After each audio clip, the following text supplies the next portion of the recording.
మొన్నట్ల 10వ తరగతి ఫలితాలు రాగానే 570 మార్కుల మీద వచ్చిన విమానంలో తిప్పిన ఎంఈఓ సార్ ముచ్చట్ను, అట్లనే ఫస్ట్ క్లాస్లో పాస్ అయిన కొంతమంది విద్యార్థులను విమానంలో హైదరాబాద్ తీసుకొచ్చిన ఎమ్మెల్యే తంగిరాల సౌమ్యక్క ముచ్చట్ను కూడా మన జోర్దార్లో చెప్పుకున్నాం కదా. కానీ గీడో సార్ మాత్రం పిల్లలను పోలీస్ స్టేషన్ తీసుకుపోయిండులా. మరి ఎందుకు అట్లా చేసిండో తెలియాలంటే ఈ వార్త పురాగా చూడాల్సిందే. ఓష్ని నిజంగానే బడి పిల్లలందరినీ స్టేషన్ పట్టుకపోయిరంటే గింతమంది ఏం తప్పు చేసిర్రు ఏం కథ అని అనుకుంటున్నారులే. వీళ్ళంతా తప్పు చేసి స్టేషన్ కు రాలేదు, స్టేషన్ కు రాకుండా ఉండాలంటే ఎటువంటి తప్పులు చేయొద్దో తెలుసుకునేందుకు వచ్చిండ్రు. ఏంది సౌండ్స్ కాలేదానులా? కొంతమంది పిల్లగాళ్ళు తెలిసి తెలియక తప్పులు చేసి అవస్థ పడుతుంటారు కదా, అగ్గో అట్లా ఎవ్వరు పరిశ్రమలో పడద్దని చెప్పి గీ ఉపాయం చేసిండు వాళ్ళకి చదువు చెప్పేసారు. అట్లనే స్టేషన్ లో కొలువు చేసే పోలీస్ కావాలంటే ఏం చేయాలనో కూడా వీళ్ళకి తెలియజెప్పిర్రు అన్నట్టు.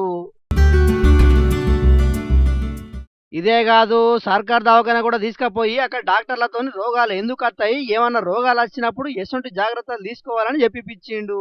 అట్లనే దవాఖాన మొత్తం కళ తిరిగి చూపించి దవాఖానలో ఏమేమి ఉంటాయనేది కూడా చూపించిండ్రు పిల్లగాళ్లకు. మైబాద్ జిల్లా గూడూరు మండలం గాజులగట్ట ఊరు పాటి వీధి గూడెంలో ఉన్న సర్కార్ బల్లె చదువు చెప్పే గోపీనాథ్ అనే సారు ఇటువంటి మంచికి మతి చేసిండు.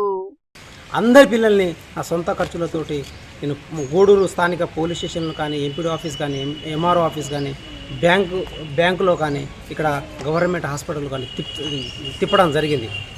అంటే దీనివల్ల ఏం జరుగుతుందంటే ఒక పిల్లవానికి నేను ఒక ఆఫీసర్ కావాలనే ఒక ఆలోచన తగులుతుంది. సూపర్ సార్, మీరు చాలా గొప్ప ఆలోచన చేసిర్రు. మీ మాటలు వింటుంటేనే రెండు చేతులైతే దండం పెట్టాలనిపిస్తున్నది.